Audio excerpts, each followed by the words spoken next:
अपना कथन समाप्त करता हूं। धन्यवाद माननीय सोनी जी। माननीय धनंजय मल्लिक जी।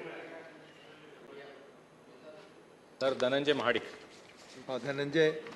धन्यवाद उपसभापति जी, आपने मुझे इस बहुत ही महत्वपूर्ण bill multi state cooperative societies amendment 2022 पे बोलने का मौका दिया। मैं हमारे आदरणीय प्रधानमंत्री मोदी जी का, सहकारिता मंत्री अमित भाई शाह जी का अभिनंदन और आभार व्यक्त करता हूं कि वो ये बिल लेके आए, क्योंकि सर ये छोटे किसानों से जुड़ा हुआ बिल है, छोटे व्यावसायिकों से जुड़ा हुआ बिल है और ख़ासकर कोऑपरेटिव सेक्टर में काम करने वाली महिलाएं हैं, उनसे जुड़ा हुआ ये बिल है सर मैं कोऑपरेटिव सेक्टर से आता हूँ, मेरी तीसरी पीढ़ी भी कोऑपरेटिव में है। मेरे फादर कोऑपरेटिव चलाते थे, मैं कोऑपरेटिव में हूँ, अभी मेरा बेटा कोऑपरेटिव शुगर फैक्ट्री का चेयरमैन बन गया।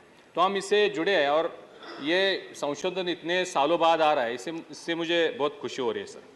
देश में करीब 8 लाख कोऑपरेटिव सोसाइटीज़ है सर, उसमें से 1600 मल्टी स्टेट है और सबसे ज़्यादा महाराष्ट्र में 570 मल्टी स्टेट कोऑपरेटिव सोसाइटीज़ है सर। जब से नया सहकारिता मंत्रालय देश में स्थापन हुआ, अमित भाई शाह जी ने इसका चार्ज लिया, उन्हें मंत्री बनाया गया, बहुत बड़े बड़े निर्णय उन्होंने लिए सर।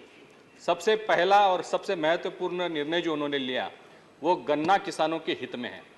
करीब 30-40 सालों से शुगर फैक्ट्रियों का एक बहुत बड़ा प्रश्न जो इनकम टैक्स से रिलेटेड था वो प्रलंबित था। शुगर फैक्ट्री जो एफआरपी के ऊपर जो प्रॉफिट होता है वो किसानों को बांटता था और उस पर इनकम टैक्स लगाया जाता था सर। करीबन 30-40 साल से ये हो रहा था और एक एक शुगर फैक्ट्री पे इनकम टैक्स का करीबन 100 करोड़ 200 करोड़ का बकाया चल रहा था, नोटिस आ रही थी, कई सारे फैक्ट्रियों के खाते सील करने का भी प्रोविजन हुआ था, काम हुआ था। लेकिन जब अमित भाई शाह जी ने चार्ज लिया, एक बहुत बड़ा और ऐतिहासिक निर्णय लिया, 10,000 करोड़ सभी शुगर फैक्ट्रियों पे लगाया हुआ इनकम टैक्स माफ करने का ऐतिहासिक निर्णय लिया। 12 करोड़ किसान जो गन्ना उत्पादक है उन्हें इससे राहत मिली है। मैं इसके लिए अमित भाई शाह जी को बहुत बहुत बधाई देता हूँ सर। एक बहुत बड़ा निर्णय लिया है जिसे पैक्स को समृद्ध करने का। पैक्स मतलब जो प्राइमरी कोऑपरेटिव सोसाइटीज गांव स्तर पे होती है, जो सिर्फ लेन देन का काम करती थी, अभी करीब 25-26 अलग अलग एक्टिविटीज़ उन्हें देने का, उनको परमिशन देने का एक निर्णय लिया है। उसे सिर्फ परमिशन नहीं, उसको फंडिंग करके समृद्ध बनाने का भी काम किया है। उसके लिए भी मैं अमित भाई शाह जी का बहुत बहुत अभिनंदन करता हूँ। सर ये बिल लाने की ज़रूरत क्यों पड़ी?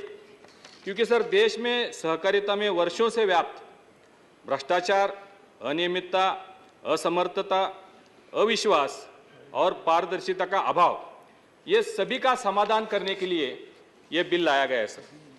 ये 2-4 बिंदुओं पे मैं रोशनी डालना चाहूँगा सर।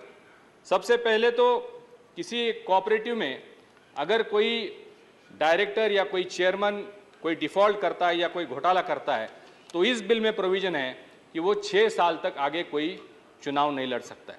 इसके साथ साथ सर अगर वो इंसान घोटाला करता है या वो डायरेक्टर बॉडी कोई गड़बड़ करती है तो वो और किसी कोऑपरेटिव सोसाइटी में वो चुनाव नहीं लड़ सकते। एक बहुत बड़ा ऐतिहासिक निर्णय इस बिल का है सर। इसमें और एक प्रोविजन है सर, हमने देखा है कोऑपरेटिव में जो भ्रष्टाचार या घोटाले होते हैं उसकी एक और वजह है, जो मेन चेयर पर बैठे उनके रिलेटिव्स उस कोऑपरेटिव सोसाइटी के बोर्ड पे आते हैं, उसमें बड़ी पोजीशन पे आते हैं।